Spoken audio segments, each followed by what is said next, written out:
Materi selanjutnya akan disampaikan oleh Pak Dian Hartono, Akta Padma Eldo, SIPMIP. Beliau merupakan dosen ilmu pemerintahan Universitas Matahari Tegal dan sekretaris bidang Kominfo PDPM Kota Tegal. Akan menyampaikan materi tentang tatanan new normal dalam perspektif pemerintahan. Pak Eldo, sudah tersambung. Assalamualaikum warahmatullahi wabarakatuh. Saya mungkin nggak pakai slide PPT jadinya karena sepertinya laptop saya sedikit error.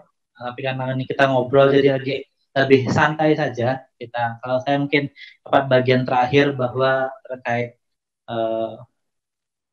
new normal dalam perspektif kebijakan publik dan kesiapan masyarakat. Nah, ini jadi penting, satu hal yang penting. Kenapa? Karena new normalnya adalah akan dijadikan suatu bentuk kebijakan oleh pemerintah yang sama seperti PSBB.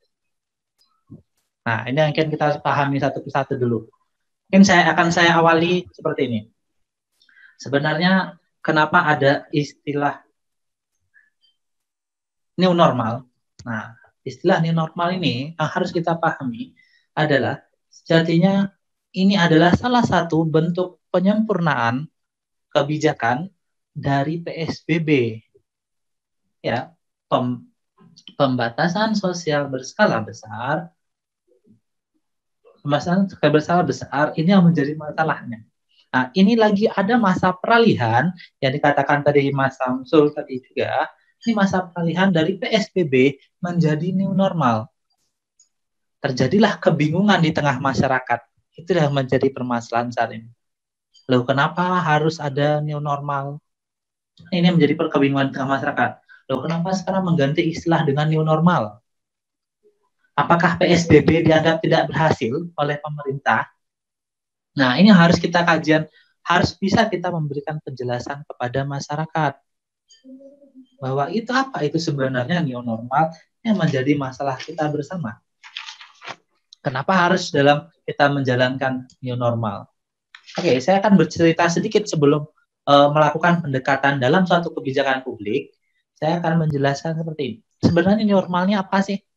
Nah, yang harus kita catat bersama saat ini adalah new normal ini adalah suatu kebijakan yang belum memiliki payung hukum. Berbeda dengan PSBB. PSBB itu sudah tertuang, sudah menjadi peraturan pemerintah nomor 21 tahun 2020. Dalam suatu pendekatan kebijakan publik, memang biasanya seperti itu. Sebelum membuat suatu kebijakan, kita harus melihat dulu apakah bagaimana tanggapan yang ada di tengah-tengah masyarakat. Nah, maka jangan heran kok banyak diskusi kajian-kajian terkait new normal 2 minggu sampai 3 minggu belakang ini. Ini akan menjadi kita kebingungan di tengah-tengah masyarakat. Nah, Oke, akan saya menjelaskan apa sebenarnya yang dimaksud new normal. Bagi saya, new normal itu maksudnya adalah salah satu tindakan pemerintah dalam melakukan percepatan penanganan COVID-19 dalam bidang kesehatan, sosial, dan ekonomi.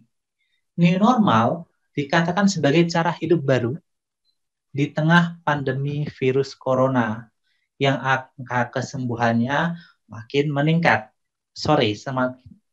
Jadi bagaimana dia angka kesembuhan itu meningkat? Maksudnya lebih banyak lagi orang yang sembuh di tengah itu.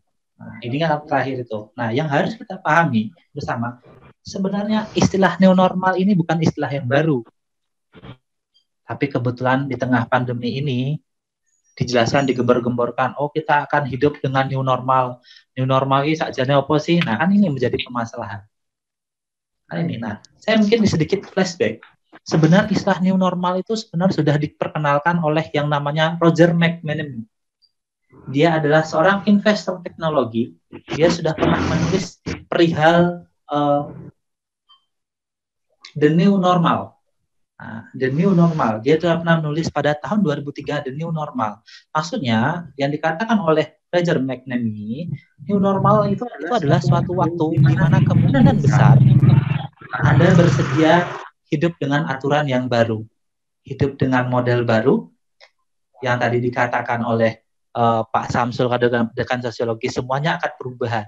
Yang biasanya kita silaturahmi secara tatap muka, namun sekarang tidak boleh lagi. Nah, ini harus kita pahami. Itu sebenarnya berikan pendekatan ekonomi oleh Roger McNamee. Oke, coba kita lihat apa yang dijelaskan oleh Wikipedia. Maksud the new normal ini sebenarnya ternyata sudah dijelaskan juga oleh Wikipedia itu pada tahun 2007 sampai 2008. Maksudnya istilah new normal yang dikatakan ini adalah dalam bisnis ekonomi. Lagi-lagi dari sektor ekonomi muncul untuk meningkatkan. Nah, adanya istilah normal itu adalah untuk meningkatkan kepercayaan para ekonom dan kebijakan publik. Nah, ini. Kenapa untuk meningkatkan? Bahwa karena memang ketika tahun 2007 sampai rentan 2018 kita memang sedang dunia lagi mengalami krisis keuangan. Nah, untuk meningkatkan kepercayaan para ekonom dan juga para pembuat kebijakan publik dikeluarkanlah istilah new normal baru. Agar mereka para ekonom dan kebijakan publik itu percaya bahwa kita akan melewati krisis ini dan tidak akan menjadi terulang lagi sehingga kita menggunakan cara baru sehingga tidak menjadi krisis. Nah, ini yang kita harus pahami. Yang dari dua yang saya contohkan itu sebenarnya istilah new normal itu lebih pada pendekatan ekonomi yang sering digunakan sebelumnya. Namun pada tahun 2020 ini kita gunakan istilah new normal, kita gembor-gemborkan Indonesia menggunakan istilah new normal itu karena kita dalam kondisi pandemi. Nah, sebenarnya kenapa sekarang begitu bergemborkan? Banyak para ekonomi mengatakan sebenarnya kekuatan Indonesia melakukan PSBB, meminimalisir pertumbuhan ekonomi, pergerakan ekonomi itu akan bertahan cuma sampai akhir Juni. Indonesia nggak akan kuat lama-lama melaksanakan PSBB. Bagaimana kita lihat industri-industri tidak bisa berjalan. Bagaimana hal-hal yang lain produktif, pabrik-pabrik tidak berjalan. Indonesia tidak akan kuat lama-lama. Jadi kalau prediksi para pakar ekonomi dia mengatakan paling kuat Indonesia akhir Juni, nggak akan lama-lama. Makanya awal Juni ini Indonesia memberanikan diri istilah menerapkan new normal. Meskipun, nah ini harus kita katakan, new normal juga dikatakan oleh WHO, namun sejatinya Indonesia belum bisa dikatakan kategori yang sanggup untuk menjalankan new normal. Nah, jadi bagi saya sebenarnya Indonesia agak ngeyel-ngeyel dikit nggak apa-apa, nggak usah terlalu patuh-patuh dengan WHO nggak masalah. Nah, oke, coba kita masukkan, saya akan turunkan lagi. Sebenarnya new normal yang masih dalam angan-angan sebenarnya. Meskipun digembar-gembarkan, tapi payung hukumnya masih dibahas sampai saat sekarang ini. Belum ada kepastian yang jelas. Pasti akan berjalan, tapi kita masih bisa hanya menerka-nerka saja. Dalam pendekatan kebijakan publik, itu ada beberapa prinsip yang harus dijalankan dalam suatu kebijakan. Ada 6 prinsip. Yang pertama apa? Suatu kebijakan publik itu harus mudah dipahami. Yang kita sepakati adalah new normal adalah satu kebijakan publik atau kebijakan pemerintah. Apakah bisa dipahami oleh bangsa Indonesia, oleh masyarakat secara keseluruhan? New normal ini kita harus bisa paham. Kenormalan baru, apakah kita bisa paham? Apakah maksudnya kenormalan baru kita boleh berkerumun, oleh kita bisa mengadakan acara hajatan-hajatan? Sebenarnya bukan seperti itu. Adanya new normal ini bukan berarti menghilangkan 7 halangan yang tidak boleh ketika dilaksanakan PSBB. Apa-apa itu, teman-teman ingat, pembatasan sekolah, kerja di kantor, kegiatan keagamaan, penggunaan fasilitas umum, sosial budaya, transportasi, tahanan dan tanaman. Bukan berarti itu dihilangkan, tapi akan ditata secara baik. Bagaimana kalau misalnya kita ingin melakukan sekolah, tadi sudah dicontohkan sama pemateri yang kedua Pak Riza. Apakah sekolah kita nanti itu hanya suruh akan datang 50% dari yang kapasitas kelas? Nah, terus 50% gimana? Mau kuliah malam? Kan nggak mungkin. Atau sekolah malam? Kan itu tidak mungkin. Nah, ini harus dipahami. Maka jangan heran kita banyak kajian terkait new normal ini. Karena masyarakat kebingungan, new normal ini masuk gimana? Makanya harus yang jelas, harus ada payung hukum yang segera diterapkan. Yang kedua itu maksudnya adalah apa? Harus relevan, harus berkaitan. Apakah dengan kondisi pandemi ini kita melaksanakan new normal akan bisa menurunkan angka positif? Itu yang kedua. Prinsip yang ketiga adalah bermanfaat. Apakah benar-benar bermanfaat? Sebenarnya kalau sudah Pak Presiden sebenarnya ketika menggambarkan istilah new normal, dia mengatakan ini salah satu bentuk agar masyarakat tetap produktif. Masyarakat tetap produktif, tetap bekerja, karena itu tadi pertimbangannya ekonomi Indonesia nggak akan kuat lama-lama. Nah, dan tepat waktu harus segera dilaksanakan. Kalau memang ini yang terbaik, harus segera dibuat aturannya. Payung hukum yang jelas, semuanya bisa berjalan. Jadi semuanya bisa, aparat penegak hukum juga bisa berjalan dengan baik menegakkan aturan itu. Akurat dan konsisten. Nah, jangan sampai kita kebingungan lagi. Awalnya kita disuruh social distancing, dirubah lagi menjadi physical distancing, dibikin lagi ke Indonesiaan, lebih ke Indonesiaan PSBB namanya, nggak gunakan dengan lockdown. Meskipun bahasanya PSBB, tapi di tempat-tempat desa-desa istilahnya tetap lockdown, semua tidak bisa akses masuk. Nah, ini harus kita pahami dalam pendekatan kebijakan publik, dalam keputusan pemerintah dalam membuat new normal harus tidak bisa terlalu lama. Terlalu lama bola ini berputar, masyarakat akan membuat kebingungan. Dan kalau memang ini adalah bermanfaat yang terbaik buat Indonesia, pemerintah dalam waktu dekat harus membuat payung hukumnya. Harus jelas. Kenapa? Kaitannya adalah kesiapan dengan masyarakat. Nah, kalau dalam satu kebijakan publik, itu kaitan antara pemerintah dengan masyarakat itu harus saling keterkaitan. Tidak, meskipun kebijakannya bagus, masyarakatnya dengan komunikasi yang buruk, masyarakat tidak paham, itu kebijakan itu tidak akan berjalan dengan baik. Nah, bagaimana kesiapan masyarakat? Apakah masyarakat siap menjaga diri sendiri dan keluarga? Karena tadi yang dikatakan oleh Pak Sudirman Said harus siap menjadi guardian bagi keluarga masing-masing. Apakah kita siap? Nah, masyarakat juga harus patuh dengan protokol kesehatan yang berlaku, yang dibutuhkan kesadaran yang tinggi dan usaha bersama dalam melawan virus corona ini. Yang ingat saya katakan, kesiapan masyarakat itu harus patuh dengan aturan. Kita ambil contoh ketika PSBB. PSBB bagaimana banyak berita yang kita lihat, video-video beredar, banyak yang masyarakat malah bertentangan, malah ribut dengan aparat. Ini kan sebenarnya sangat miris ya. Sangat miris bagi saya. Bagaimana aparat itu memang ditugaskan untuk menjalankan peraturan yang sudah ada, yang tertuang dalam PP 21 tahun 2020 itu, tapi masyarakatnya menolak. Masih ingat ada yang tidak menggunakan masker, diajak ribut sama masyarakat. Ada yang desanya ditutup atau lockdown, malah dirusak pagarnya. Ini kan menjadi masalah-masalah baru. Ternyata dalam pembuatan kebijakan bukan solusi yang diberikan dalam penanganan virus corona, namun menimbulkan suatu konflik sosial. Ini harus dipecahkan. Harus bisa ditemukan. Jangan sampai nanti akan berkelanjutan nantinya. Berkelanjutan permasalahan-permasalahannya.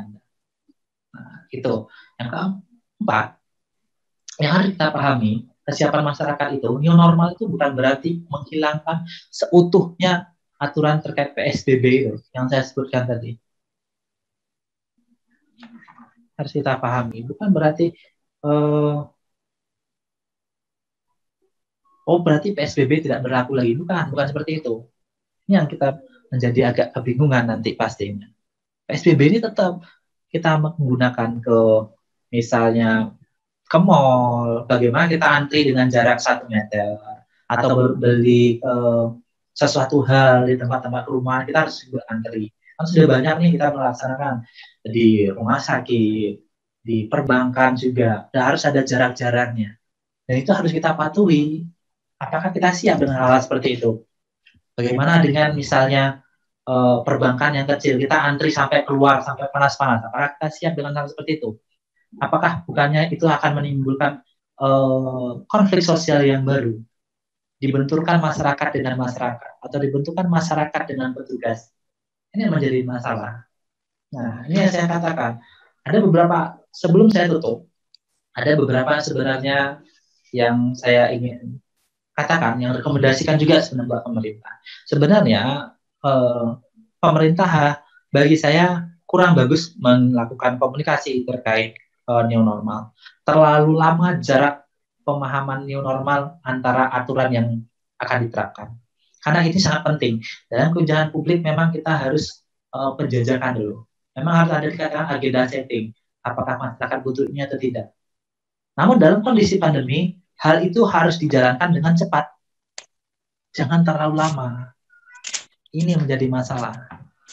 Ketika kita terlalu lama membiarkan masyarakat kebingungan ini bola panasnya akan berputar. Ini kemana-mana. Sebagaimana di PSBB. Tadi juga pemateri pertama Pak Samsul juga mengatakan, Tegal untuk di Jawa Tengah adalah satu-satunya daerah yang dinyatakan sebagai zona hijau. Artinya apa? Kalau kita menurut garis aturan dari WHO, itu cuma Tegal yang bisa melaksanakan new normal. Nah, ini yang akan menjadi permasalahan lagi. Kita sebagai negara yang memiliki otonomi daerah, yang memiliki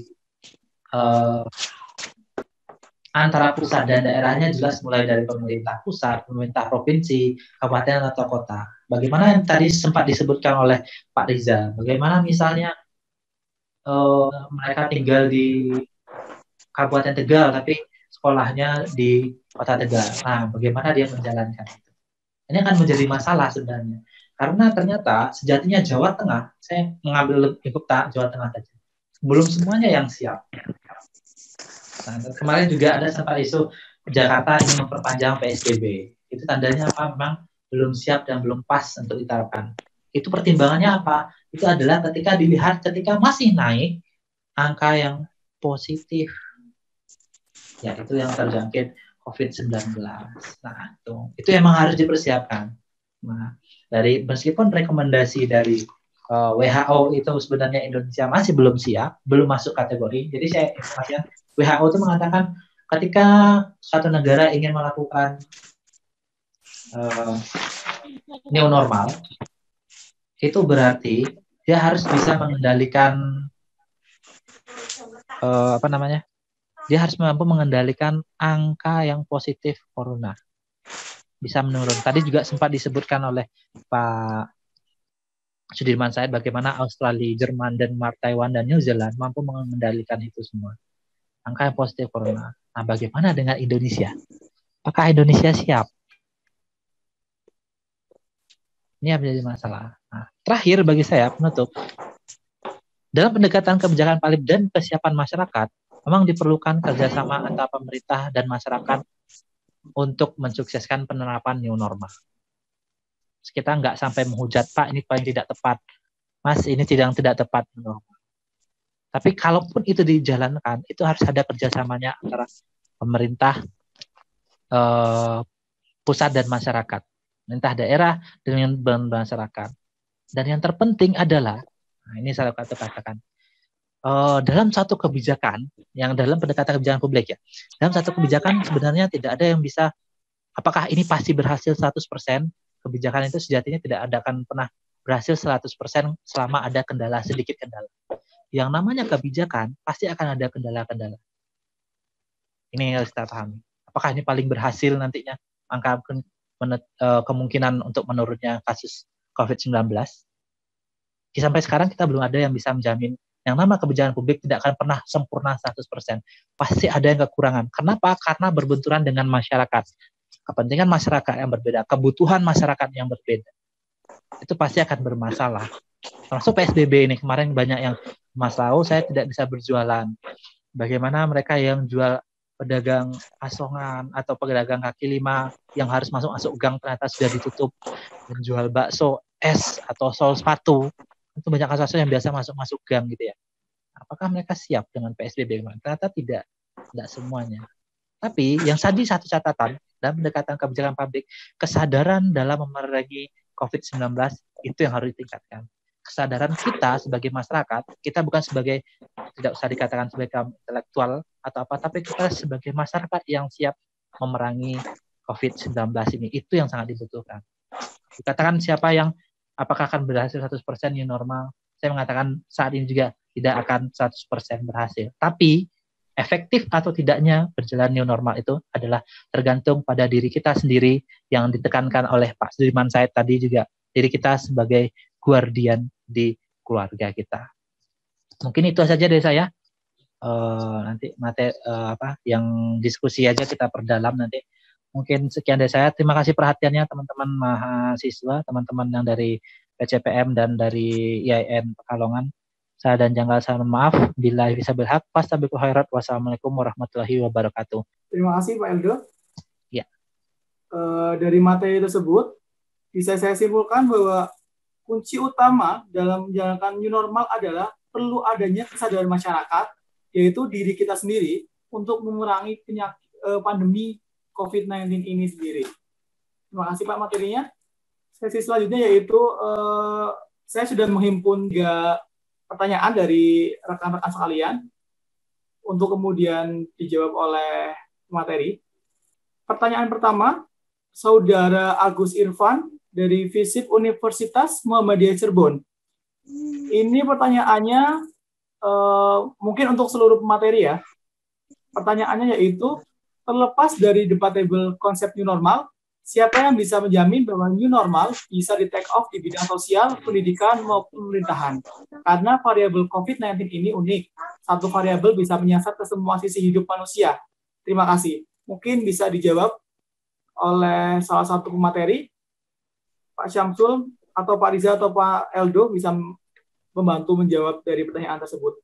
Terima kasih pertanyaannya dari Pak Agus Irfan ya, dari FISIP Universitas Muhammadiyah Cirebon. Jadi siapa yang bisa menjamin bahwa new normal bisa take off di bidang sosial, di bidang pendidikan, bidang pemerintahan, dan seluruh bidang yang lainnya.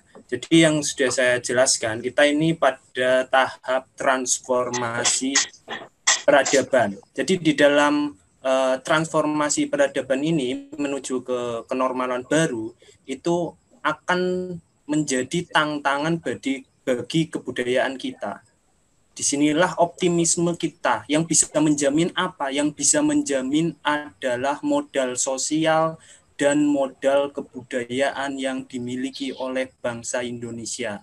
Jadi kebudayaan kita, solidaritas kita akan ditantang dalam melewati pandemi ini, saling getuk tular, saling menyampaikan, mengingatkan kepada anggota masyarakat untuk menaati serta memasyarakatkan norma yang baru, ya, baik norma tertulis yang dibuat oleh pemerintah maupun norma yang nanti akan menjadi kesepakatan bersama dalam melewati pandemi ini. Kita punya yang namanya kebudayaan solidaritas yang sangat kuat. Kita punya empati, kita punya simpati, kita punya solidaritas, ya, gotong royong. Nah, ini yang akan menjadi modal kita dalam transformasi. Dan transformasi ini mau tidak mau, ya, kita harus berhasil dalam melewatinya. Kita harus optimis. Jika dianalisis menggunakan perspektif sosiologi komunikasi, ya, dalam transformasi kehidupan ini memerlukan persiapan khusus, yaitu harus ada karena Indonesia kan tadi mempunyai modal budaya yang justru modalnya kita adalah modal budaya, dan budaya kita itu multicultural. Nah, oleh karena itu kita memerlukan persiapan khusus mengenai karakteristik anggota masyarakat sebagai penerima satu kebudayaan baru ini. Jadi penerapan di masing-masing daerah tentunya tidak bisa sama. Harus melihat karakteristik penerima satu paradigma new normal baru ini. Nah, terus yang kedua harus melibatkan agen pembaharu. Agen pembaharu itu siapa? Tokoh masyarakat, tokoh agama, ya, elit politik. Ini terbukti efektif karena apa? Di Aceh, ya, kemarin saya mengisi webinar juga di Bangka Belitung. Itu yang elit masyarakatnya, yang tokoh masyarakat dan para tokoh adatnya ikut, tokoh agamanya ikut, ya, berpartisipasi di dalam penyelesaian pandemi ini. Nyatanya di Aceh itu salah satu Dan Aceh dan Bangka Belitung itu salah satu provinsi yang penularan virusnya paling kecil. Bahkan tidak ada penambahan, Bangka Belitung 0. Ya, Aceh juga 0 beberapa hari ini. Kemarin-kemarin Aceh hanya nambah 1 begitu. Ini yang pertama tadi kita harus tahu karakteristik anggota masyarakat. Jadi mengingatkan orang Jawa dengan mengingatkan orang Medan, mengingatkan orang Papua itu tentunya berbeda-beda caranya. Dan yang tahu caranya adalah siapa? Adalah para tokoh masyarakat, tokoh adat. Nah, itu yang disebut sebagai agen pembaharu. Dan yang ketiga, kita harus memilih saluran komunikasi yang tepat. Nah, jadi untuk bisa masuk ke masyarakat, kita harus memilih saluran komunikasi yang tepat. Tidak bisa hanya misal melalui media ya. Jadi saluran komunikasi tadi bisa melewati tokoh-tokoh masyarakat. Nah, terus kita juga harus memahami struktur sistem norma masyarakat, adat kebudayaan yang sudah ada di sana ya. Terus kita harus melihat yang namanya homofili ya. Homofili itu satu kesamaan antara yang menyampaikan atau tokoh masyarakat itu harus mempunyai kesamaan agama, kesamaan status sosial, jadi merasa satu strata, jadi ngobrolnya enak. Oleh karena itu, yang bisa menjamin semua ini, ya karena Indonesia itu sangat beragam, adalah yang pertama modal sosial kita, yang kedua modal budaya bangsa Indonesia, yang ketiga adalah partisipasi kita semua warga bangsa Indonesia. Nah, jadi mempersiapkan kehidupan normal baru di Indonesia harus melibatkan tokoh masyarakat, tokoh agama, dan penerapannya berbeda-beda caranya. Karena Indonesia masyarakatnya sangat beragam. Terima kasih, moderator. Itu jawaban saya. Pertanyaan sangat bagus sekali dari Pak Irfan dari FISIP Universitas Muhammadiyah Cirebon. Salam kenal buat Pak Agus Irfan atau Mas Pak Agus Irfan dari FISIP Muhammadiyah Cirebon. Salam hangat dari kami yang dari Tegal. Terima kasih, pertanyaannya sangat bagus sebenarnya. Ini terkait bagaimana apakah siapa yang bisa jamin agar take off di bidang sosial dan pendidikan maupun pemerintahan, karena variabel ini memang sangat unik. Tadi dalam perspektif sosiologi sudah dijelaskan sama Pak Samsul Bahri, nah saya mengambil dari perspektif kebijakan publiknya. Sebenarnya kalau dalam pemerintahan ini, efektifnya suatu kebijakan atau berhasilnya suatu kebijakan itu sebenarnya tidak bisa menjamin seutuhnya ketika di awal. Ketika pemerintah menjalankan suatu kebijakan apapun, terus bisa dikatakan ini pasti paling efektif. Tidak. Karena itu tadi, ketika ada suatu kebijakan diterapkan untuk masyarakat, yang masyarakat memiliki kepentingan berbeda-beda, kebutuhan yang berbeda-beda, cara pandang yang berbeda, itu akan berbentrok semuanya. Pada saat sekarang ini, saya katakan, meskipun tidak ada yang bisa menjamin apakah ini paling berhasil menghilangkan corona, namun setidaknya kalau kita melihat dari perspektif ekonomi, bagaimana kita lihat perekonomian Indonesia yang makin turun karena tidak berjalannya roda perekonomian. Dilihat juga kita peningkatan pengangguran yang meningkat.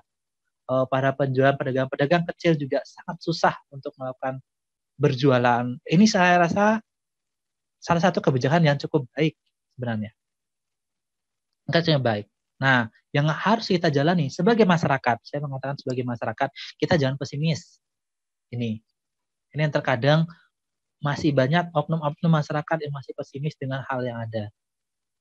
Nah, tadi saya dikatakan oleh Pak Sudirman Said, sebenarnya kita harus optimis dalam memerangi corona ini. Karena ini adalah salah satu bentuk kerjasama kita. Oleh karena itu, kerjasama antara semua pihak menjadi kunci utamanya. Menjadi kunci utama, kenapa? Karena keberhasilan suatu new normal ini yang menjadi epicentrumnya sebenarnya adalah masyarakat. Mau nggak masyarakat menjalankan new normal? Kalau saya mengatakan sebenarnya ini udah, kalau tadi sudah dikatakan ini masa transisi new normal, sebenarnya kita juga sudah masuk. Sebenarnya PSBB itu adalah salah satu bentuk kehidupan new normal kita. Kenapa? Karena kita sebelumnya yang tidak pernah dibatasi kehidupan gerak kita, aktivitas kita, mobilitas kita, itu sebenarnya sudah masuk new normal. Yang sebelumnya kita bisa koreksi diri sendiri. Apakah kita benar-benar rajin mencuci tangan sebelum adanya virus corona ini? Apakah kita rajin menggunakan masker? Bisa kita lihat aja di jalan juga masih banyak orang tidak menggunakan masker. Misalnya seperti itu. Dengan adanya aturan disuruh pakai masker, wajib masker, harus kain, cuci tangan, tidak bersentuhan, ini kan sebenarnya salah satu bentuk new normal. Nah, ini menjadi masalah. Nah, mungkin saya katakan sebenarnya menjadi episentrumnya untuk keberhasilan suatu kebijakan new normal ini adalah di tengah-tengah masyarakat. Kita harus siap beradaptasi. Tadi Pak juga sudah mengatakan ini adalah satu peradaban baru. Kita harus siap beradaptasi dengan itu semua. Nah, dan ingat satu kata-kata yang harus kita perhatikan. Jangan memaksakan kehendak. Nah, kalau pemerintah terlalu memaksakan kehendak, nanti juga Pak Riza juga yang menjelaskan. Jangan sampai nanti ada permasalahan-permasalahan seperti negara-negara yang habis lockdown dicabut, dicoba new normal, akhirnya ditutup lagi. Nah, ini kan menjadi permasalahan. Nah, ini kan kita jadi masalah yang saya katakan, bahkan kita yang sebagai mendengarkan desentralisasi akan menjadi permasalahan. Agak susah kita menerapkan new normal secara keseluruhan. Ketika satu provinsi seperti Jawa Tengah cuma Kota Tegal yang bisa menjalankan, diberi rekomendasi terkait new normal. Mungkin itu saja. Kata kuncinya adalah tergantung kita semua. Semuanya kita sanggup atau enggak. Kalau menggunakan bahasa sosiologi Pak Samsul Bahri, kita siap enggak dengan peradaban baru, dengan segala jarak yang ada, dengan menggunakan masker, cuci tangan, kita ngantri harus berjarak. Nah, sekolah yang akan dilaksanakan tadi contoh-contoh oleh Pak Riza, kita setengah 3 hari seminggu 3 kali atau lain sebagainya, atau setengah siswa yang masuk. Nah, siap nggak ada kita? Atau jangan kita malah nggak siap. Yang saya khawatir ketika kita nggak siap dengan hal-hal new normal seperti itu, muncul gelombang kedua. Nauzubillah, saya harap tidak terjadi. Mungkin itu saja dari saya. Saya kembalikan kepada Mas Riza yang ingin menambahkan. Terima kasih. Salam kenal Pak Agus Irfan. Baik, terima kasih. Saya sedikit menambahkan dalam perspektif pendidikan. Sebenarnya memang kita tidak bisa menjamin akan halnya adanya gelombang kedua. Namun kita tidak harus diam menerima PSBB selamanya atau bahkan begini-begini saja. Artinya kita harus rela untuk meningkatkan kapasitas kita untuk terus beraktivitas dengan new normal itu. Tentu dengan protokol kesehatan yang ketat dan sangat ketat. Saya kira kalau itu sangat ketat, itu kita bisa. Kota Tegal saja sudah zona hijau. Nah, maka di sini dalam perspektif pendidikan itu sebetulnya ada peran guru di situ. Kalau dalam perguruan tinggi ada dosen di situ. Tugasnya apa? Tugasnya memahamkan siswanya dan lebih menekankan agar siswanya itu benar-benar paham. Kita lihat sebagian besar selama pembelajaran daring, mungkin guru masih jarang yang memahamkan kepada siswa tentang kaitannya dengan bahayanya COVID-19.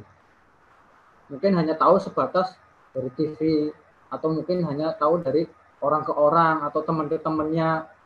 Tapi tidak ada pendidikan khusus dari gurunya untuk memahamkan kepada siswa. Begitupun dosen ke mahasiswa. Nah, ini sangat dibutuhkan. Apalagi ketika itu benar-benar ditekankan dan betul dipahamkan apakah anak itu sudah paham atau belum. Nah, ketika anak sudah paham, kita tahulah anak siswa Pak lebih kepatuhan kepada gurunya itu biasanya lebih daripada orang tua. Dari gurunya nyong, kata guru saya seperti ini. Nah, ini kita bisa mengambil sisi itu, artinya guru bisa masuk di situ, memahamkan siswa, memahamkan mahasiswa, bagi yang dosen, agar memahamkan pula siapa yang di rumah gitu. Nah, ini sangat dibutuhkan sekali hal seperti itu yang lebih ditekankan. Selama ini hanya sebatas pemberitahuan, jangan lupa cuci tangan, jangan lupa pakai masker, tapi tidak betul-betul dipahamkan secara detail bagaimana bahayanya. Maka guru dan dosen itu perlu memahamkan kepada siswa dan mahasiswanya dalam sektor pendidikan. Dalam hal ini mungkin kebijakan dari sekolah masing-masing menginstruksikan kepada wali murid, ya, juga bagaimana memahamkan kepada anaknya. Kalau semua ini kerjasama yang solid, ya, kerjasama antar stakeholder di lingkungan pendidikan, kemudian kesadaran kita bersama, kesadaran semua bahwa kita paham semuanya, saya yakin ini akan berakhir. Ya, mungkin ada pengecualian TK, PAUD, kemudian SD kelas 1 sampai kelas 4, mungkin apa kelas 3, yang mungkin pemahamannya masih ya sekedar tahu gitu aja. Tapi kan yang kelas 4 ke atas, SMP, bahkan SMA, saya yakin kalau ditekankan betul dengan pendidikan pemahaman dari gurunya, apalagi yang mahasiswa dipahamkan betul dari mahasiswa, dari dosennya, saya yakin semuanya akan beres. Itu mungkin jawaban tambahan dari saya. Kurang lebihnya barangkali ada kesalahan dan kekeliruan, mohon maaf. Jadi hanya sebatas dialog dan saran. Saya kira ini perlu komunikasikan terus, ya, artinya agar new normal itu bisa paham betul-betul sampai paling bawah, tatanan masyarakat paling bawah itu harus paham betul. Mungkin itu. Terima kasih, kembalikan ke moderator. Iya, terima kasih jawabannya Pak Riza. Mungkin sudah cukup jadi 3 materi. Pertanyaan pertama tadi. Pertanyaan berikutnya ini Amin Sabto. Assalamualaikum, izin bertanya moderator. Saya ingin bertanya kepada Bapak Syamsul Bahri, bagaimana kesiapan masyarakat Indonesia untuk new normal yang akan datang? Sedangkan untuk saat ini saja, ketika hal itu masih bisa dikatakan uji coba di beberapa daerah, masyarakat sudah banyak yang pergi ke pusat perbelanjaan tanpa mempedulikan protokol kesehatan, meskipun di daerah tersebut belum siap menjalankan new normal. Kemudian ketika kita lihat kasus di Korea Selatan yang sudah dulu memberlakukan pelonggaran lockdown hanya berlangsung 2 hari, karena dampaknya kasus yang terjangkit COVID muncul kembali. Apakah Indonesia tidak terlalu cepat untuk menerapkan new normal? Ini mungkin bisa dijawab oleh Pak Syamsul Bahri. Ini pertanyaannya memang untuk Pak Syamsul Bahri. Silakan Pak. Baik, terima kasih Mas Iza.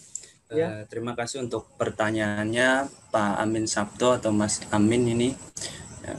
Jadi apakah Indonesia tidak terlalu cepat melakukan new normal? Sekali lagi saya jelaskan bahwa ini bukan satu narasi atau wacana new normal, tapi ini adalah tahap fase perubahan peradaban baru. Ya, dalam perubahan peradaban itu ada 2 aspek, kecepatan dan ketepatan. Itu yang harus kita lakukan. Kecepatan dan ketepatan ini itu dalam apa? Dalam beradaptasi. Kalau didiskusikan nanti terjadi gelombang kedua dan sebagainya, itu para ahli epidemiologi nanti yang akan membahasnya. Tapi di sini saya akan menjawabnya dalam analisis sosiologis, ya. Jadi jika kita menggunakan pemikiran Skinner dalam mempersiapkan perubahan perilaku menuju ke peradaban baru ini, maka membutuhkan yang namanya stimulus, organisme, dan respon. Jadi aspek terpenting di sini adalah organisme, di mana faktor pesan bisa tersampaikan dengan baik oleh komunikator pada komunikan. Organisme ya kita semua ini, warga masyarakat Indonesia. Ya, jadi komunikatornya tadi yang saya tawarkan. Jadi pemerintah harus melibatkan yang namanya tokoh adat, tokoh masyarakat, tokoh agama. Karena apa? Komunikator ya harus mendapatkan kepercayaan dari komunikan. Nah, kalau menurut Rogers ya yang saya jelaskan sebelumnya dari jawaban pertanyaan sebelumnya, antara komunikator dengan komunikan harus memiliki yang namanya homofili, yaitu kesamaan kepercayaan, nilai-nilai, pendidikan, status sosial, dan sebagainya. Jadi komunikasi itu bisa berjalan dengan baik. Ya. Jika kita lihat dari sudut pandang fenomenologi, ya, maka masyarakat itu harus memiliki struktur pengetahuan dan struktur kesadaran dalam membentuk norma dalam kehidupan yang baru. Jadi struktur pengetahuan ini sangat penting. Ya. Jika perubahan peradaban ini berlangsung sangat cepat, lebih cepat dari ini pun, kalau struktur pengetahuan masyarakat terbangun dengan baik, pasti kita bisa melalui dengan baik. Masalahnya di sini kan struktur pengetahuan ini belum terbangun dengan baik. Ya. Dan yang kedua, struktur kesadaran. Saya contohkan, struktur pengetahuan mungkin Mas Danbo udah tahu semua lah tentang COVID, karena di media sudah sangat lengkap. Bahkan di sini semuanya sudah jadi orang yang sangat paham mengenai COVID. Tapi yang menjadi catatan adalah struktur kesadaran. Walaupun struktur pengetahuan itu di desa-desa masih ada warga yang belum tahu kalau ngomongin tentang COVID, harusnya dengan bahasa misalkan Pak Gebluk ya, atau wabah dan sebagainya. Nah, struktur kesadaran itu misalkan apa? Misalkan kalau seorang dokter kan sudah memiliki pengetahuan yang baik mengenai COVID. Karena dokter dan perawat ini langsung menangani atau langsung bersentuhan langsung dengan pasien-pasien COVID, maka kesadaran para dokter dan perawat ini sangat tinggi untuk menjaga dirinya agar tidak tertular. Nah, ini yang harus dibentuk yang ada di dalam masyarakat ya, untuk menjawab kecepatan. Mau nggak mau, kita tuh berkejaran dengan COVID ini, nggak bisa lambat-lambat kita harus cepat. Dan tantangannya harus tepat kebijakannya dan cara melakukannya ya. Oleh karena itu ya, masyarakat harus memiliki struktur pengetahuan dan struktur kesadaran dalam membentuk norma kehidupan baru. Nah, partisipasi tokoh masyarakat, tokoh agama itu sangat penting. Agar apa? Agar terjadi kolaborasi dan partisipasi dari masyarakat, antara pemerintah dengan masyarakat, dengan kita gotong royong. Seperti yang saya sampaikan tadi, modal kita itu hanya apa? Modal sosial dan modal kebudayaan. Dan itu yang tidak dimiliki oleh bangsa yang lain. Kita harus optimis. Ya, kita tidak menempati posisi yang paling terburuk di dalam penanganan COVID. Mas dan Mbak harus lihat itu. Bapak Ibu semuanya yang ada di sini harus, oleh karena itu kita harus saling berpartisipasi, harus ada partisipasi di masyarakat, sehingga nanti norma yang baru nantinya bisa dipahami dan ditaati bersama oleh masyarakat, baik norma tertulis yang dibuat oleh negara maupun norma yang tidak tertulis yang dibuat oleh masyarakat ya. Nah, selain itu ya, karena pengetahuan masyarakat adalah unsur keberhasilan utama ya, maka persepsi ini sangat penting, persepsi tentang konstruksi sosial pandemi. Ya, di masyarakat ini ada di desa-desa masih yang persepsinya masih sangat belum baik mengenai pandemi ini, sehingga terjadi yang namanya stigma negatif dan timbul kecemasan berlebih, ketakutan. Ya. Misal ada satu desa yang salah satu warganya kena COVID, wis langsung semua desa cemas, takut, ya, bahkan desa itu di stigma negatif oleh desa yang lain, akhirnya saling memblokade jalan ya, dan sebagainya. Apalagi yang kena salah satu keluarga, keluarga A misalnya kena, yaitu langsung dikucilkan oleh masyarakat. Nah, ini yang tidak boleh terjadi. Justru kita harus apa? Harus saling solidaritas. Misalkan ada yang menjadi PDP, ya kita harus apa? Harus memperhatikan mereka. Kita harus memperhatikan lingkungan. Yang tadinya belum ada tempat cuci tangan, bikin tempat cuci tangan. Kita harus membantu untuk makannya orang yang menjadi ODP atau yang suspek itu, yang suruh atau orang yang disuruh isolasi mandiri dan sebagainya. Nah, itu yang harus dilakukan. Ya, jadi memberi pengetahuan masyarakat secara menyeluruh sangat penting sehingga tidak terjadi ketimpangan pengetahuan mengenai COVID-19. Sehingga rasa cemas, takut, stigma negatif tidak meluas di masyarakat. Di sini modal sosial dan modal budaya bangsa yang kita miliki akan diuji. Kita harus lebih tenang ya, karena kita punya sifat empati, solidaritas yang tinggi, dan semangat gotong royong. Itu yang harus kita pertahankan untuk memenangkan peradaban baru ini. Terima kasih Mas, itu jawaban dari saya. Baik, terima kasih jawabannya Pak.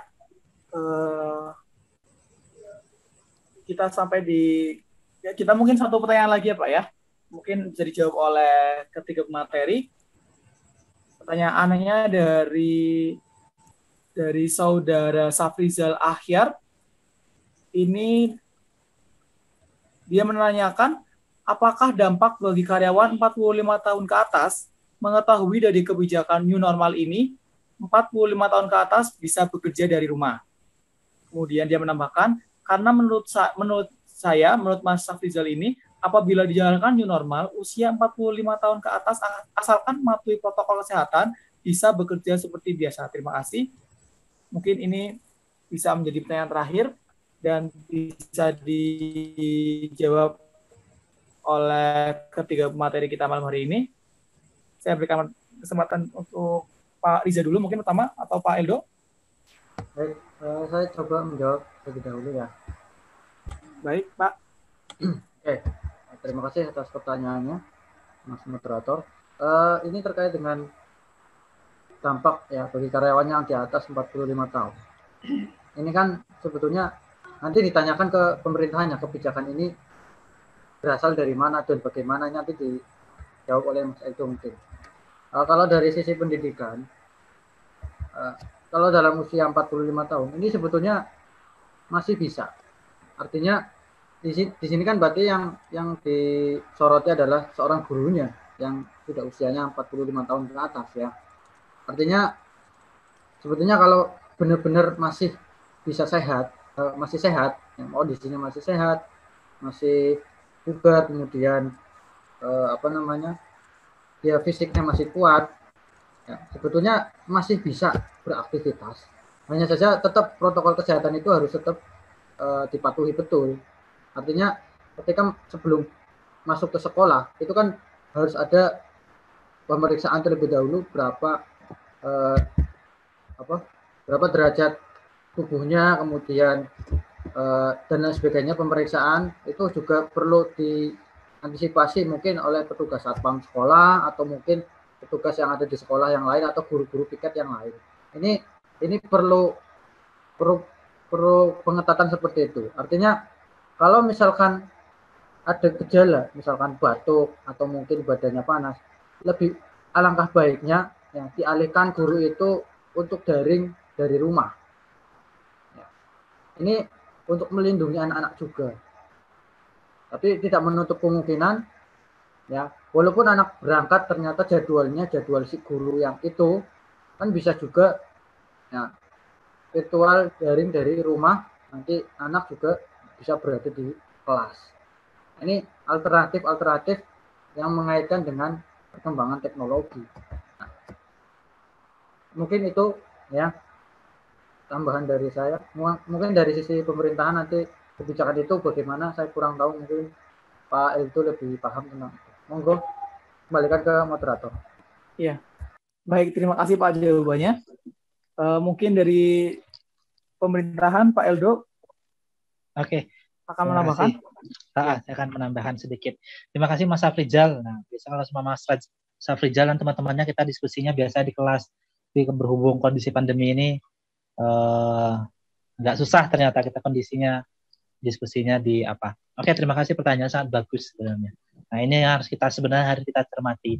Ini kenapa menjadi permasalahan di usia 45 tahun harus dirumahkan? Kan ini ya, menjadi masalah. Kenapa harus dirumahkan? Ini sebenarnya harus kita tarik lagi yang saya ulang kata-kata. Ini adalah salah satu dampak dari belum ada kejelasannya aturan yang berlaku atau payung hukum yang dilakukan terkait new normal. Akhirnya isu berkembang ke sana sini isu-isu. Jadi sebenarnya itu sebenarnya tidak bisa dijadikan pedoman apakah ini nanti usia 45 tahun tidak boleh bekerja atau seperti apa. Nah, saya tarik lagi, kenapa ada penyebaran perencanaan kenapa 45 tahun dirumahkan. Sebenarnya gini, saya akan melihat dari komunikasi pemerintahan. Yang harus kita pahami dalam komunikasi pemerintahan itu ada beberapa hal yang dilakukan oleh pemerintah untuk menyampaikan beberapa kebijakan kepada masyarakat dengan model-modelnya. Secara umum saja ada yang mereka komunikasi pemerintahan mulai dari saintifik atau dari para ahli, terus disebar kepada masyarakat, sehingga baru bisa dilihat respon masyarakat. Oh, gimana respon masyarakat, apakah cocok atau tidak. Ini yang sedang dilakukan oleh pemerintah saat ini. Terkait new normal. Digemborkan isu new normal dulu, nanti baru dilihat respon masyarakat. Positif atau negatif, atau ternyata banyak masukan-masukan, sehingga kalau ketika masyarakat yang partisipasinya yang sangat tinggi, itu akan sangat banyak sekali meningkatkan masukan-masukan terkait suatu kebijakan. Nah, ini akan mempermudah sebenarnya dalam agenda setting kalau dalam proses kebijakan, proses pembuatan kebijakan. Nah, itu dari secara ilmiah dulu ya, para ahli dulu, terus kita jemborkan pada masyarakat. Terus ada juga dari kita lihat respon masyarakat dulu. Nah, respon masyarakat seperti apa? Terus baru kita cocokkan dengan para ahli. Yang ketiga, itu yang kedua. Yang ketiga, nah ini yang lebih sebenarnya agak berbahaya sebenarnya. Ada beberapa tokoh memberi pantikan atau memberi pancingan untuk membuat dalam satu kebijakan untuk melihat respon dengan masyarakat. Namun tokoh tersebut tidak berdasarkan ilmiah itu tadi. Ini model-model komunikasi yang berkembang, komunikasi pemerintahan berkembang. Maksudnya seperti ini. Kalau biasanya kalau scientific atau secara ilmiah dulu oleh pakarnya berbicara baru kita memberitahu kepada masyarakat. Nah, kalau ini tidak. Cuma dengan tokoh mungkin bisa itu menteri. Ini kan sebenarnya ada tokoh yang ingin, kalau kita lihat nuansa politik ya, sebenarnya ini cuma ada tokoh-tokoh yang ingin menaikkan nama saja. Dikatakan, oh kemungkinan nanti usia 45 tahun akan dirumahkan. Fakta berkata, tadi sudah dipaparkan oleh Pak Riza, ternyata nggak hanya usia 45 tahun, usia anak-anak juga bisa terkena. Bahkan kemarin kalau kita ingat itu, sebelum lebaran itu usia 6 hari pun bayi bisa kena tertular virus corona. Itu artinya apa? Tidak ada permasalahan dengan yang nama usia. Yang menjadi permasalahan sebenarnya ada terkait kesehatan tubuh. Ketika kesehatan tubuh, daya imun kita tidak kuat, itu yang akan terkena sebenarnya. Nah, itu juga sudah dikatakan, sebenarnya kalau dengan berdasarkan usia di atas 45 tahun ke atas pun dia sehat, itu tidak ada masalah sebenarnya. Itu sama saja ketika 45 tahun, usia 45 tahun tidak diperbolehkan, itu meningkatkan pengangguran lagi. Yang mana nanti, saya membayangkan saja, bagaimana ternyata tidak boleh, sudah boleh new normal, tapi untuk usia 45 tahun, aktivitas di rumah. Berarti saya contohkan untuk di FISIP sendiri, nah mungkin teman-teman yang paham, FISIP itu rata-rata dosennya senior-senior, di atas 45 tahun semua, nggak mungkin daring lagi, kasihan juga sebenarnya. Dosen-dosen juga sudah merindukan pada tatap muka dengan mahasiswa. Ini saya katakan, nah ini harus kita perhatikan. Jadi sebenarnya itu belum menjadi acuan resmi untuk melakukan pembuatan kebijakan. 45 tahun di apa? Nah, makanya saya katakan ada beberapa tokoh yang memang mereka untuk mantik sehingga kan dengan seperti itu intensitas dia di media, eksistensi juga terjaga. Nah, makanya terkadang kalau untuk melihat hal seperti ini dengan aspek politik juga perlu saya katakan. Ini sebenarnya cuma untuk ajang cari panggung beberapa tokoh yang bisa dimanfaatkan oleh dia. Nah, itu yang digunakan adalah mereka memantik dulu, dikatakan 45 tahun dirumahkan. Namun sebenarnya belum ada dikaji dalam. Nanti modelnya setelah dipantik, lihat respon masyarakat, baru dikaji. Diambil atau tidak dan dimasukkan dalam sebuah peraturan. Nah, ini yang menjadi masalah. Jadi teman-teman, makanya kita harus, ini sebenarnya salah satu manfaat kita berdiskusi atau ngobrol seperti ini, perbanyak ini. Jadi kita paham terbuka sebenarnya. Ini seperti apa sih permainan. Kalau kita lebih jauh nanti, ini sebenarnya konspirasi dunia. Tapi saya nggak akan sampai ke sana lah. Saya nggak kajian, saya nggak sampai ke sana. Dan terkait pemerintah. Jadi yang perlu harus kita tekan adalah kalau memang new normal harus dijalankan, harus ada payung hukum yang jelas. Apa yang boleh, apa yang tidak boleh, dan bagaimana cara melakukan di tengah-tengah new normal. Jangan hanya isu-isu yang dilempar seperti yang disampaikan Mas Afrizal itu tadi. Isunya 45 tahun nggak boleh bekerja nanti. Bagaimana pabrik-pabrik? Rata-rata mereka juga banyak karyawan yang sudah usia 45 tahun. Oke, itu saja. Ini sudah model komunikasi yang komunikasi pemerintah yang diberikan. Mungkin teman-teman yang prodi ilmu pemerintah nanti juga ada semester berapa nanti ada itu mempelajari terkait komunikasi pemerintahan. Oke, intinya sebenarnya kita nanti tidak sepenuhnya. Kalau saya pribadi itu tidak sepakat 45 tahun. Kenapa? Karena itu yang lebih sepakat adalah bagaimana mereka bekerja dengan kondisi fit, kalau tidak fit dirumahkan. Dah, itu saja. Itu sebenarnya sudah cukup baik sebenarnya. Tidak fit dirumahkan saja. Sampai waktu yang fit. Bukan terkait usia. Kalau usia malah fit dia mau gimana? Masa mau kita larang? Kan enggak. Itu pertanyaan untuk jawaban dari Mas Afrizal. Makasih pertanyaannya. Saya kembalikan kepada moderator Mas Yusril. Ya, baik. Terima kasih jawabannya, Pak. Terima kasih jawabannya. Mungkin yang terakhir bisa menambahkan. Untuk yang terakhir, Pak Syamsul Bahri. Barangkali ada yang ingin tambahkan, Pak, dari jawabannya dari kedua pemateri tadi. Saya persilakan.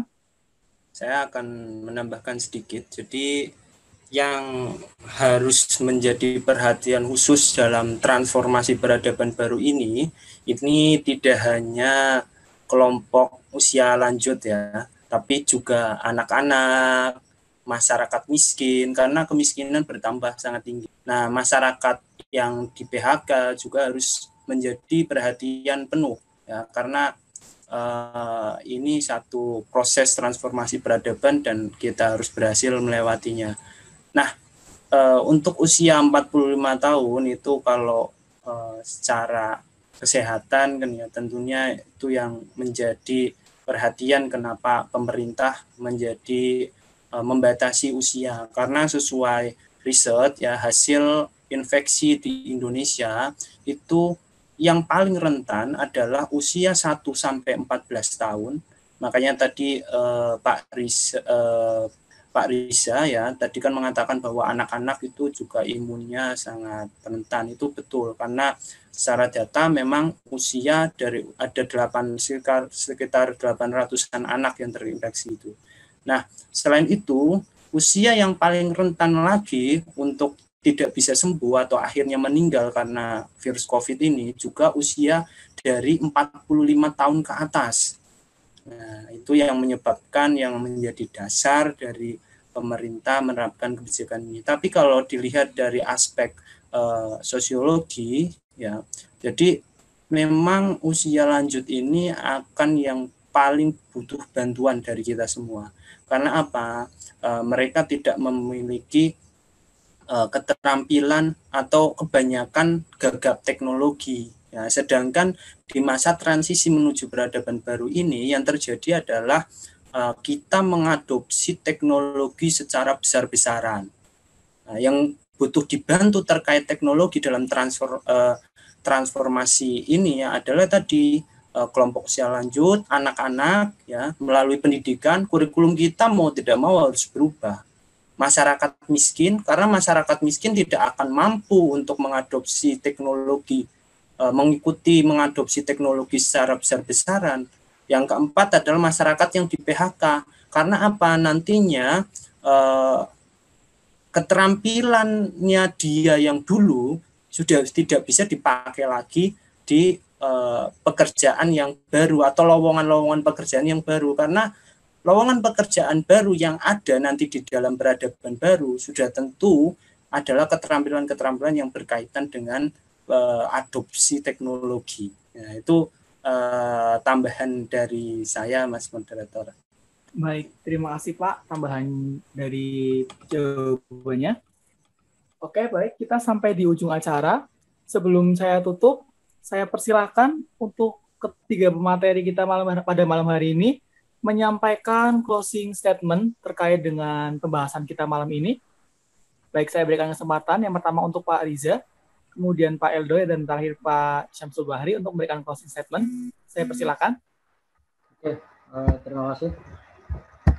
Dari saya, intinya begini, kita menuju new normal, mau tidak mau, entah itu apalah istilahnya, kita tetap harus bergerak, jangan sampai berhenti, apalagi ini pendidikan. Kalau pendidikan terlalu lama berhenti, artinya tidak tatap muka dengan guru, kemudian terlalu lama daring, ini akan menjadikan bumerang bagi bangsa ini sendiri. Apalagi nanti jika tidak rela ketika anaknya itu mau belajar dengan giat ya, tapi dihalangi oleh berbagai sektor yang entah itu ekonomi, kemudian sosial dan sebagainya. Nah, kemudian dari new normal ini pendidikan itu akan berformulasi, ada formula baru di sini. Ya, formula baru, regulasi baru, dan pola pendidikan baru. Nah, setelah era 4.0 itu ada era 5.0 ya. Ya, jadi setelah era 4.0 nanti kemudian ada society 5.0. Nah, disinilah sebetulnya momen-momen yang pas ketika pendidikan mau bertransisi menjadi kepada era yang 5.0, di mana memadukan keduanya antara teknologi dengan tatap muka dan seterusnya. Nah, nanti bisa dicari lah 5.0 Society 5.0 seperti apa. Saya rasa beberapa sudah paham atau sudah membaca, apalagi mahasiswa ini sudah membaca bagaimana konsep Society 5.0 ini. Nah, ini sebetulnya pendidikan itu arahnya ke sana nanti. Setelah new normal ini, kemudian transisi, nah, kemudian mau nggak mau kita menuju yang lebih tinggi eranya, yaitu era Society 5.0. Mungkin itu penutup dari saya singkat. Ya, setidaknya kita menunggu kepastian bagaimana kebijakan pendidikan, apakah betul-betul mau menerapkan normal dengan 13 Juli itu berangkat di tahun ajaran baru, atau itu mulai Januari, karena memang masih ada diskusi-diskusi yang memang harus diselesaikan, yang harus digodok, yang harus di-clearkan agar nantinya tidak terjadi hal-hal yang tidak diinginkan. Kita tunggu saja kebijakan yang real, ya, yang real bagaimana pendidikan ke depan setelah normal ini. Terima kasih dari saya. Assalamualaikum warahmatullahi wabarakatuh. Saya kembalikan ke Pak Eldo, mungkin silakan. Silakan ya, langsung dilanjut Pak. Oke, terima kasih. Yang pastinya sebelum closing saya mengucapkan banyak terima kasih kepada peserta masa saya, dan ada dari Jakarta, saya lihat tadi ada dari Cirebon yang sampai akhir. Salam kenal, semangat buat kita semua. Saya harap ini juga bagi teman-teman yang mahasiswa juga jangan hanya terhenti di sini. Diskusi-diskusi seperti ini sangat penting sebenarnya untuk pemahaman kita bersama. Tujuannya buat apa? Agar kita bisa membantu memberi pemahaman terkait new normal. Nah, yang harus kita pahami adalah terkait new normal ini adalah kondisi di mana upaya pemerintah untuk membuat kita tetap produktif, tetap terus belajar, ya, tetap terus berkarya dengan keterbatasan yang ada. Ini yang saya katakan. Apa yang masuk katakan keterbatasannya ada? Jarak yang tidak bisa dekat. Rapat mungkin kita biasa berkumpul-kumpul lesehan, tapi ini harus tidak boleh lagi. Nah, ini saya katakan harus produktif.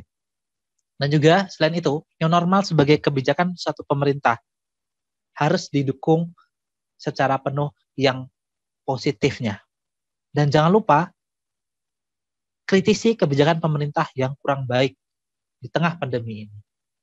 Ini saya katakan. Apa yang contohnya yang kebijakan pemerintah yang baik? Sebenarnya physical distancing, social distancing, PSBB, mungkin ini akan new normal yang akan dibuatkan payung hukumnya. Kita harus support. Demi itu semua benar-benar untuk memutus rantai penyebaran COVID-19. Bagaimana kita support? Nggak perlu turun ke jalan, demo atau seperti apa, kita mensupportnya. Itu cukup taati aturan dari pemerintah. Dan juga jangan lupa dikritisi. Kadang dalam suatu pemerintahan yang tidak dikritisi itu akan menjadi malapetaka. Ini akan bisa dijadikan dimanfaatkan salah kaprah oleh pemerintah itu sendiri. Makanya kita harus sebagai pengontrol. Dan ingat, kita adalah sebagai guardian, kita adalah ujung tombak dalam pemutusan COVID-19 ini. New normal ataupun apapun istilah itu sukses dijalankan kalau ketika kita sebagai masyarakat memiliki kesadaran yang tinggi atau yang cukup. Mungkin sekian dari saya. Terima kasih juga Pak Moderator. Terima kasih juga pemateri semuanya. Billahi bisa bilhaq. Fastabiqul khairat. Wassalamualaikum warahmatullahi wabarakatuh. Baik, waalaikumsalam warahmatullahi wabarakatuh. Terima kasih Pak Eldo. Yang terakhir saya berikan kesempatan Pak Syamsul Bahri untuk menyampaikan closing statement-nya. Silakan Pak, waktunya. Baik, terima kasih Mas Moderator. Ya. Saya juga mengucapkan terima kasih untuk seluruh pembicara, Pak Eldo dan Pak Rizal, dan seluruh peserta telah berpartisipasi. Ya, sudah lebih dari 2 jam ini. Jadi closing statement dari saya, dalam melewati proses transformasi peradaban atau new normal ini dibutuhkan partisipasi dari seluruh warga bangsa Indonesia, dari kita semua. Kita memiliki modal sosial dan modal kebudayaan yang sangat kuat. Sudah terbukti dalam melewati wabah desentri, kita sudah pernah melewati wabah-wabah penyakit sebelumnya dan berhasil. menghadapi penjajah, ya, kasus menghadapi PKI, dalam transformasi reformasi yang paling dekat dengan kita. Mungkin kalau yang kelahiran 90-an tahu ini transformasi peradaban reformasi. Oleh karena itu, kita harus optimis dalam berperan dalam pembentukan peradaban yang baru. Ingat modal sosial dan modal budaya kita. Kita memiliki simpati, empati, saling menghormati, menghargai, solidaritas yang tinggi, yang semua itu tercermin dalam budaya gotong royong. Oleh karena itu, mari kita saling bergotong royong bersama-sama, ya. Gotong royong dalam wujud saling perhatian antar anggota keluarga di rumah, dengan adanya work from home, ya, kita stay di rumah, ya, kita harus manfaatkan waktu itu untuk saling perhatian antar anggota keluarga. Kita harus memberikan dukungan sosial antara satu orang ke orang lain, ya. Gotong royongnya tenaga medis kan sudah berjuang dengan melakukan perawatan, pemerintah dengan sosialisasi, melakukan membentuk kebijakan dan menerapkan kebijakan, ilmuwan, ya, para peneliti melakukan penelitian serta memberikan solusi dalam mempersiapkan, ya, menjalankan tatanan kehidupan sosial yang baru atau menemukan vaksin. Lah kita sebagai masyarakat harus berkontribusi dengan cara apa? Patuh dan menjalankan semua protokol kesehatan. Dan kita harus bergotong royong untuk memahamkan, ya, tadi struktur pengetahuan dan struktur kesadaran. Jadi tidak hanya menjelaskan saja, tapi menyadarkan, saling mengingatkan kalau ada teman kita, keluarga kita, saudara kita yang masih belum sadar. Nah, tokoh masyarakat dan tokoh agama juga memiliki andil yang sangat besar. Ini yang sampai saat ini belum dioptimalkan, ya. Karena apa? Tokoh agama, tokoh adat, elit lokal itu memiliki andil dalam memberikan pengetahuan, arahan, dan yang paling penting adalah ketenangan psikologis masyarakat. Nah, terus media massa juga bergotong royongnya dengan memberikan tontonan yang mencerdaskan dan yang menyehatkan. Jadi intinya adalah kita harus bergotong royong. Terima kasih. Sekian dari saya. Kalau dari awal sampai akhir ada salah kata atau yang menyinggung peserta ataupun yang lainnya, saya minta maaf sebesar-besarnya. Sekian dari saya. Assalamualaikum warahmatullahi wabarakatuh. Waalaikumsalam warahmatullahi wabarakatuh. Terima kasih closing statement-nya dari 3 materi kita malam hari ini. Baiklah rekan-rekan sekalian, kita sudah sampai di penghujung acara. Saya Izayus Mubarak sebagai moderator meminta maaf sebelumnya barangkali ada kesalahan dalam penyampaian pada malam hari ini. Saya juga mengucapkan terima kasih kepada seluruh materi yang sudah memberikan materinya pada malam hari ini. Semoga pembahasan pada malam ini dapat manfaat untuk kita semua. Sebelumnya saya juga terima kasih kepada semua rekan-rekan yang telah bergabung di obrolan kita malam hari ini. Ya, jadi semoga semua yang disampaikan oleh materi dapat kita cermati baik-baik dan dapat kita manfaatkan dengan sebaik-baiknya. Terima kasih sebanyak-banyaknya. Saya tutup. Wabillahi taufiq wa hidayah. Wassalamualaikum warahmatullahi wabarakatuh. Waalaikumsalam warahmatullahi wabarakatuh. Terima kasih.